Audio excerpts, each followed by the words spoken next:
मान लीजिए कि आप लंदन में एक नया इंडियन रेस्टोरेंट खोलना चाहते हैं और आपको लगता है कि इससे बहुत अच्छा पैसा बनेगा, इसलिए आप काफ़ी एक्साइटेड हैं। लेकिन आपका रैशनल दिमाग आपको कहता है कि पहले एक क्विक इन्वेस्टमेंट एनालिसिस कर लो, ताकि ये समझ आ सके कि आप अपनी इन्वेस्टमेंट रिकवर कर पाएंगे या नहीं। यहीं पर पे बैक पीरियड काम आता है।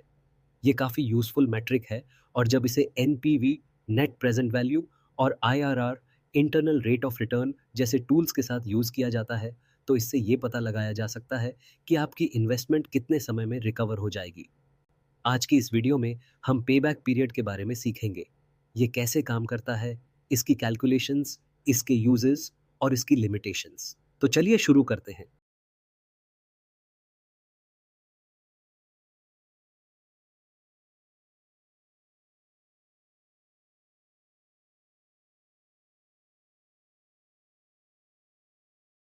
अब समझते हैं कि पेबैक पीरियड होता क्या है और इसे कैसे डिफाइन किया जाता है।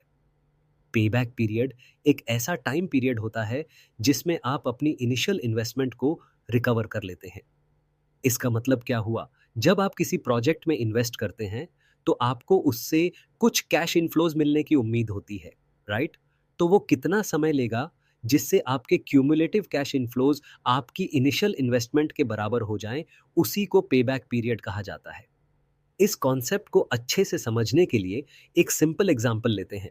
मान लीजिए आपके पास एक प्रोजेक्ट ए है और इस प्रोजेक्ट में कुछ कैश फ्लोज हैं। जब भी किसी प्रोजेक्ट की बात होती है, तो एक ईयर ज़ीरो होता है, जहां आपको इनिशियल इन्वेस्टमेंट करनी होती है। फिर ईयर 1, ईयर 2, ईयर 3, ईयर 4 तक आपको कैश इनफ्लोज़ मिलते हैं। तो मैं इसे एक टेबल के रूप में दिखा देता हूं। Year 0, year 1, year 2, year 3, year 4 और ऐसे ही आगे। अब मान लेते हैं कि ये प्रोजेक्ट ए काफ़ी सिंपल है और इसमें आपको इनिशियल इन्वेस्टमेंट करनी है $1200 की। और इस प्रोजेक्ट से हर साल $400 के कैश इनफ्लोज मिलेंगे। यहाँ हमने अस्यूम किया है कि कैश इनफ्लोज हर साल इक्वल रहेंगे, यानी हर साल एक समान पैसे आएंगे। अगर ये असम्पशन सही है, तो पे बैक पीरियड का फॉर्मूला काफ़ी सिंपल हो जाता है। पे बैक पीरियड का फॉर्मूला काफ़ी सिंपल है। इनिशियल अमाउंट को एनुअल कैश इनफ्लोज से डिवाइड करना होता है। यहाँ इनिशियल अमाउंट है $1200 और एनुअल कैश इनफ्लोज हैं $400। तो इस केस में पे बैक पीरियड आएगा 3 ईयर्स। जैसा कि आप देख सकते हैं, ये काफ़ी सिंपल एग्जाम्पल है और इस विजुअल से आप आसानी से कैलकुलेशन कर सकते हैं। $1200 का कैश आउटफ्लो हुआ, फर्स्ट ईयर में 400 रिकवर हुआ, सेकेंड ईयर में फिर 400 और थर्ड ईयर में फिर 400। तो पे बैक पीरियड हो गया 3 ईयर्स। अब मान लेते हैं कि कैश इनफ्लोज 400 की जगह $300 हो गए। तो पे बैक पीरियड कितना होगा? अगर हर साल $300 मिल रहे हैं, तो पूरी इनिशियल इन्वेस्टमेंट रिकवर करने में 4 ईयर्स लगेंगे। सही है ना? पहले 3 ईयर्स में $900 और फोर्थ ईयर में बाकी $300। तो यहाँ पे बैक पीरियड हो गया 4 ईयर्स। अब एक और सिनारियो देखते हैं। मान लीजिए कैश इनफ्लोज 300 की जगह $500 हो गए। तो इस केस में पे बैक पीरियड कितना होगा? यहाँ फर्स्ट 2 ईयर्स में $1000 रिकवर हो जाएंगे और बाकी के $200 0.4 ईयर्स में रिकवर होंगे। तो टोटल पे बैक पीरियड आएगा 2.4 ईयर्स। जब कैश इनफ्लोज हर साल इक्वल होते हैं, जैसे कि $500 पर ईयर, तो पे बैक पीरियड की कैलकुलेशन बहुत सिंपल होती है। लेकिन अगर कैश इनफ्लोज हर साल अलग अलग हों, तो क्या होगा? इसका फॉर्मूला कैसे निकलेगा? अब इसी कॉन्सेप्ट को अनइक्वल कैश फ्लोज के साथ समझते हैं। मान लेते हैं कि हमारे पास एक नया प्रोजेक्ट बी है, जिसमें कैश इनफ्लोज हर साल अलग अलग होंगे। मान लेते हैं फर्स्ट ईयर में $400, सेकेंड ईयर में $500, थर्ड ईयर में $600 और फोर्थ ईयर में फिर $600। अब सवाल ये है कि ऐसे केस में पेबैक पीरियड कैसे निकाला जाए।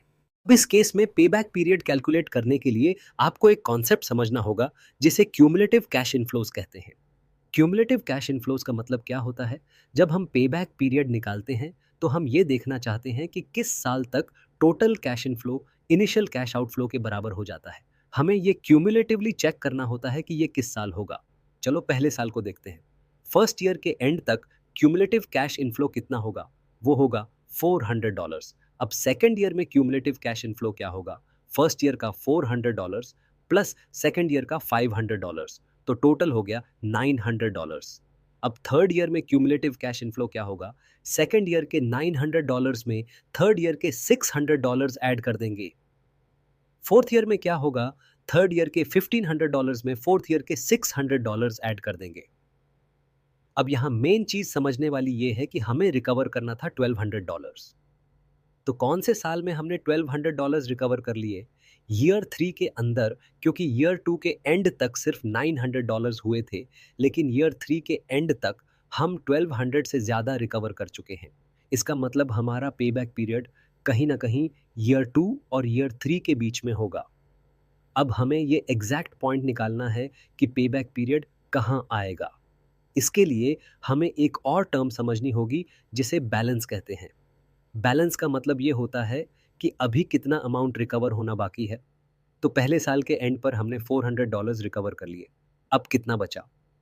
इनिशियल इन्वेस्टमेंट $1200 थी, तो रिमेनिंग बैलेंस होगा 1200 माइनस 400 यानी $800। यही कॉन्सेप्ट हम आगे अप्लाई करेंगे। सेकेंड ईयर के एंड पर बैलेंस कितना होगा? ईयर 2 के क्यूमुलेटिव कैश इनफ्लोज थे $900 और इनिशियल इन्वेस्टमेंट थी $1200। तो रिमेनिंग बैलेंस होगा 1200 माइनस 900 यानी $300।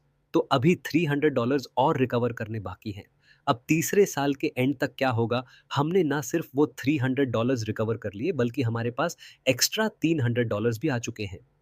और चौथे साल के एंड तक क्यूमुलेटिव इनफ्लोज बढ़कर $900 हो जाते हैं। तो पेबैक पीरियड जो है वो डेफिनेटली ईयर 2 और ईयर 3 के बीच में आएगा। अब हमें इसे कैलकुलेट करना है। पेबैक पीरियड होगा, पहले 2 साल पूरे हो गए यानी 2 इयर्स। अब हमें कैलकुलेट करना है कि एक्स्ट्रा कितना टाइम लगेगा। ईयर 2 के एंड पर $300 बाकी थे और ईयर 3 में कैश इनफ्लो $600 है। तो अगर हम माने कि कैश इनफ्लोज पूरे साल में इवनली आते हैं, तो $300 रिकवर करने में कितना समय लगेगा? सिंपल कैलकुलेशन करेंगे, 300 डिवाइडेड बाय 600 यानी 0.5 ईयर्स। तो जो पेबैक पीरियड हम निकाल रहे थे वो होगा 2 ईयर्स प्लस 0.5 ईयर्स यानी टोटल 2.5 ईयर्स। तो अनइक्वल कैश फ्लोज वाले केस में पेबैक पीरियड निकल कर आता है 2.5 ईयर्स। अब देखते हैं कि पेबैक पीरियड कैपिटल बजटिंग में कैसे यूज होता है। बेसिकली पेबैक पीरियड को मल्टीपल प्रोजेक्ट्स कंपेयर करने के लिए यूज किया जाता है। मान लीजिए कि आपके पास 2 प्रोजेक्ट्स हैं, प्रोजेक्ट ए और प्रोजेक्ट बी। अब कौन सा प्रोजेक्ट चूज करना चाहिए? सिंपल, जिसका पेबैक पीरियड कम होगा वही बेहतर होगा। इसका मतलब क्या हुआ?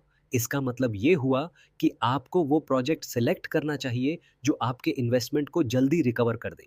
फॉर एग्जाम्पल, मान लीजिए कि प्रोजेक्ट ए का पेबैक पीरियड 10 ईयर्स है और प्रोजेक्ट बी का पेबैक पीरियड 3 ईयर्स है। तो अब सवाल ये उठता है, प्रोजेक्ट ए लेना चाहिए या प्रोजेक्ट बी? तो जब आप इन दोनों प्रोजेक्ट्स को कंपेयर करेंगे तो साफ दिख रहा है कि प्रोजेक्ट बी बेहतर है ना? लेकिन सिर्फ इतना देख लेना काफ़ी नहीं है। आपको ये भी देखना होगा कि मैनेजमेंट का बेंचमार्क पीरियड क्या है। अब मान लीजिए कि मैनेजमेंट ने डिसाइड किया है कि जिस भी प्रोजेक्ट में वो इन्वेस्ट करें, उसका मैक्सिमम पेबैक पीरियड 4 ईयर्स से ज़्यादा नहीं होना चाहिए। इस केस में प्रोजेक्ट बी सही ऑप्शन रहेगा, क्योंकि उसका पेबैक पीरियड 4 ईयर्स से भी कम है। तो आप इसे सिलेक्ट करेंगे और प्रोजेक्ट ए को रिजेक्ट कर देंगे।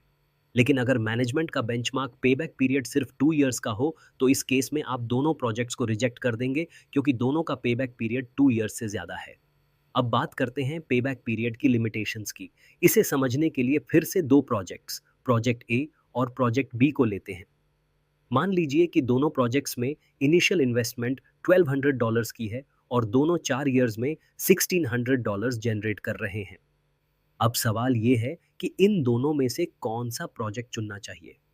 अगर पेबैक पीरियड के हिसाब से देखें तो प्रोजेक्ट ए का पेबैक पीरियड होगा 3 ईयर्स। ठीक इसी तरह अगर आप प्रोजेक्ट बी देखें तो उसका भी पेबैक पीरियड 3 ईयर्स ही आएगा। अब सोचिए कि अगर आपको इन दोनों में से कोई एक प्रोजेक्ट चुनना हो तो आप कौन सा चुनेंगे? अगर मुझे सेलेक्ट करना हो तो मैं प्रोजेक्ट बी को चुनूंगा, और इसकी वजह है टाइम वैल्यू ऑफ मनी का कॉन्सेप्ट। उम्मीद है कि आपने कैपिटल बजटिंग के पिछले लेक्चर्स में टाइम वैल्यू ऑफ मनी का कॉन्सेप्ट समझ लिया होगा। लेकिन अगर अब तक नहीं समझा तो आप हमारी इस वीडियो में टाइम वैल्यू ऑफ मनी को डिटेल में देख सकते हैं। अब वापस आते हैं अपने टॉपिक पर और समझते हैं कि यहाँ क्या हो रहा है। अब इमेजिन कीजिए कि प्रोजेक्ट बी में आपको फर्स्ट ईयर में ही $1000 मिल रहे हैं, लेकिन प्रोजेक्ट ए में $1200 तीसरे साल के एंड में मिल रहे हैं। अब सोचिए, 3 साल बाद मिलने वाले $1200 की आज के हिसाब से प्रेजेंट वैल्यू कितनी होगी। इन्फ्लेशन और दूसरी चीज़ों की वजह से इसकी वैल्यू आज के मुकाबले काफ़ी कम होगी। लेकिन प्रोजेक्ट बी में आप फर्स्ट ईयर में ही एक बड़ा अमाउंट रिकवर कर रहे हैं। यही पॉइंट है, टाइम की वैल्यू होती है, लेकिन पे बैक पीरियड इस चीज़ को कंसिडर ही नहीं करता। इसी वजह से डिस्काउंटेड पे बैक पीरियड एक बेहतर अप्रोच माना जाता है। अब पे बैक पीरियड की एक और लिमिटेशन देखते हैं। ये पे बैक पीरियड के बाद होने वाले कैश इनफ्लोज को इग्नोर कर देता है। इसे समझने के लिए फिर से प्रोजेक्ट ए और प्रोजेक्ट बी को लेते हैं। मान लीजिए दोनों प्रोजेक्ट्स में इनिशियल इन्वेस्टमेंट $1200 है। प्रोजेक्ट ए और प्रोजेक्ट बी दोनों का पे बैक पीरियड 3 ईयर्स का है, लेकिन इन दोनों में एक बड़ा डिफरेंस है। प्रोजेक्ट बी में पे बैक पीरियड के बाद भी कैश इनफ्लोज आ रहे हैं। प्रोजेक्ट बी में ईयर 5 और ईयर 6 में भी $400 का कैश इनफ्लो मिल रहा है। अब आप क्या चुनेंगे? अगर सिर्फ पे बैक पीरियड को देखें तो दोनों प्रोजेक्ट्स सेम लगते हैं, लेकिन प्रोजेक्ट बी ज़्यादा कैश इनफ्लो जनरेट कर रहा है, जो लॉजिकली बेटर ऑप्शन लगता है। यही पे बैक पीरियड की एक और लिमिटेशन है। ये पे बैक के बाद होने वाले एक्स्ट्रा कैश इनफ्लोज को इग्नोर कर देता है। इस लिमिटेशन को सॉल्व करने के लिए net present value NPV, internal rate of return IRR जैसी कैपिटल बजटिंग टेक्निक्स का इस्तेमाल करना पड़ता है। इसलिए पे बैक पीरियड को कभी भी अकेले यूज नहीं किया जाता। इसे एनपीवी और आईआरआर जैसे मेथड्स के साथ मिलाकर देखा जाता है ताकि सही प्रोजेक्ट सेलेक्ट किया जा सके।